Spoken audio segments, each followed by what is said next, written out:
the target, you have to identify, okay, what functional groups do I have present here that aren't, the alkene. Okay. And so you're looking at, and then you're looking at what do I know about alkenes? So you're doing two things at one time. So identifying functional groups and then thinking about what types of reactions of alkenes can I use to get some of these. Okay, and so we see an epoxide, and so okay, well if I have an alkene and then I add a peroxy acid like the meta-chlorofluoroperoxybenzoic acid, I don't have to say it out together acronym, MCPBA, we can get an epoxide, but we know epoxides are reactive, so if we're adding it, we're going to have to add it later in the game. We also are looking here, well we've seen some ways that we can create alcohols from alkenes. We've also seen it where we can add diols. So we can add diols, so in this case there would be trans. We've also seen where we can do cis ones. Okay? And so usually I start, okay, the next thing I think of is in terms of breaking this up into fragments. Okay? And so when I look at this into fragments, I think, okay, well what if I break it up like this? So usually if I can see one thing, I say, oh, okay, I know how to make a diol. So if I cut it up like this, I may say, okay, if I have a trans diol, then I can do some, this can be a nucleophile, but I need some kind of electrophile here. So let's first try to break it up. So that's what usually I'm thinking about when I'm going through these things.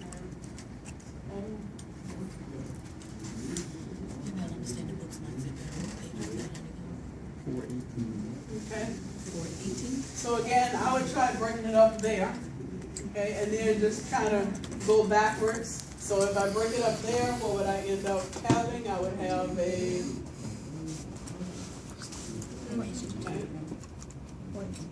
and so I'll have something like this where this was the nucleophile, and so now I need some kind of equivalent of this. So then if I had and so these typically are called, we haven't talked about them, but just like a synthetic equivalent here. So if I have some kind of a reagent that would give me an electrophilic carbon here, this is a nucleophile, then I could do an SN2 reaction there or something like that and hook those together. Then you think, okay, well what might I use to get this? And then you may think, okay, if I had an alkyl halide, I could do something like that. But again, I said that you wanted to add this epoxide last, okay? So in this case, instead of putting this epoxide here, I can say, okay, we'll put something like a double bond here, then I can get to this epoxide. I can get to this epoxide by using this MCPBA, okay? But now what kind of reagent would give me this equivalent? And so again, this would be like an allylic bromide. Okay. And so then you can think, okay, how would I get an allylic bromide from this? So again, you can start with something like this and add N-bromosuccinimide and light. So now we've kind of come up with one fragment, so kind of working backwards from the right side, so we've come up with something here. Now how can we generate this kind of a thing? Okay. So we can look back, okay, so this is just, I needed something to deprotonate an alcohol. And so this is one of those, so I need an alcohol here, a diol rather. Okay. And so when we talk about what can deprotonate this, they do talk about it there. I don't know if they talked about it in the textbook though, but if you have an alcohol, if you mix an alcohol with sodium metal, okay, if you mix it with sodium metal, you'll end up having the alkoxide.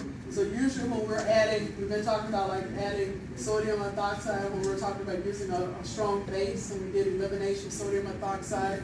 The way you get it is you would dissolve sodium in ethanol, and you would get the ethoxide. Another way you can do it is to use sodium hydride. And we'll talk about hydrides in chapter 10, but hydride generates a strong base. So sodium hydride is ionic, so it's just sodium plus and then H minus. So that's another way to deprotonate it. so that's working backwards. So now how do we form this? How would we form this glycol? So what ways have we talked about that would give you a trans glycol?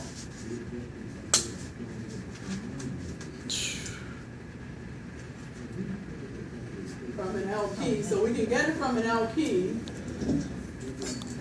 But what reagents and conditions did we use? Because we use some where you can get, there are certain reagents where you get the syn diol. You peroxide? Yeah. If you use potassium permanganate, you would get the cis diol. If you use the osmium tetroxide, the cis. But we also talked about a way that we would get the trans. Is that peroxide? Oxidation. So yeah, so MCPBA, okay, and then followed by, we can just do an acid ring opening or something like that, okay? And so now when you think about, okay, so now we have our alkenes, so now you just write it out all together.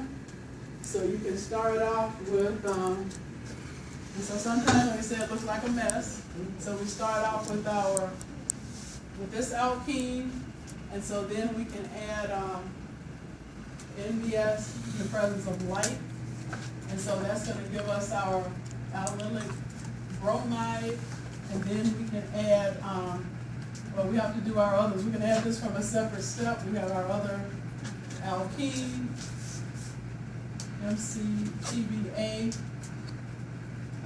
and then the acid catalyzed ring opening to give this diol.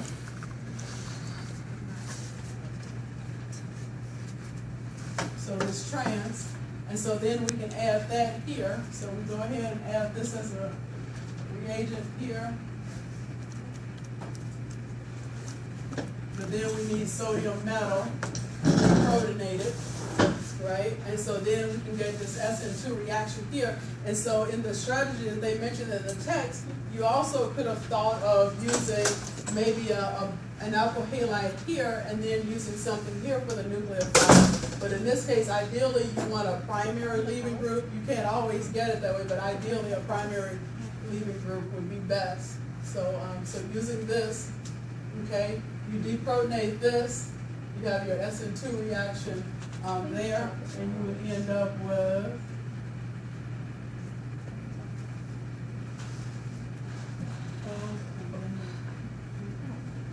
so that, the right number of carbons, 1, 2, 3, okay?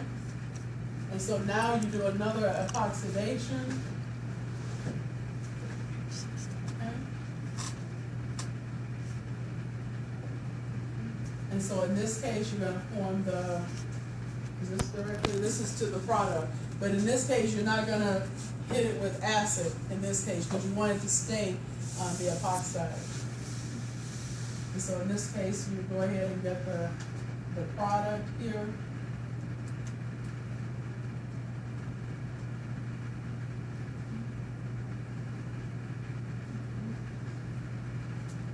And so again, that's kind of, like I said, it's a little messy, but I usually start by kind of breaking it apart and seeing where I can go. Sometimes you may figure out you've broken it apart in a way that you don't know how you can go forward, then you start back.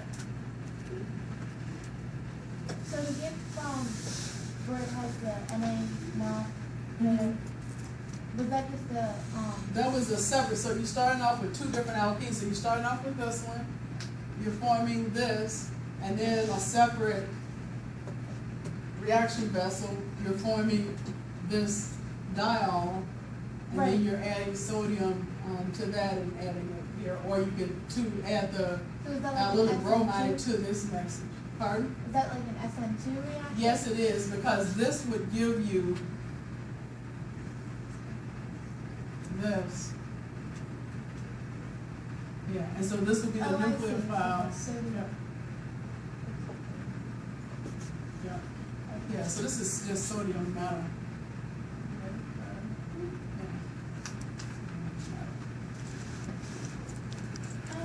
And so, yeah, you just regenerate this. Yes. In the confines of the Question. Why couldn't you just start with the rings alkene and the bromine already on the other? On this one, because it Yeah. said alkenes, it didn't say, halides already, so you have to put the halogens on. Yeah, so it just said alkene, so this one is an alkene, and this one is an alkene, and it meets the number of carbons.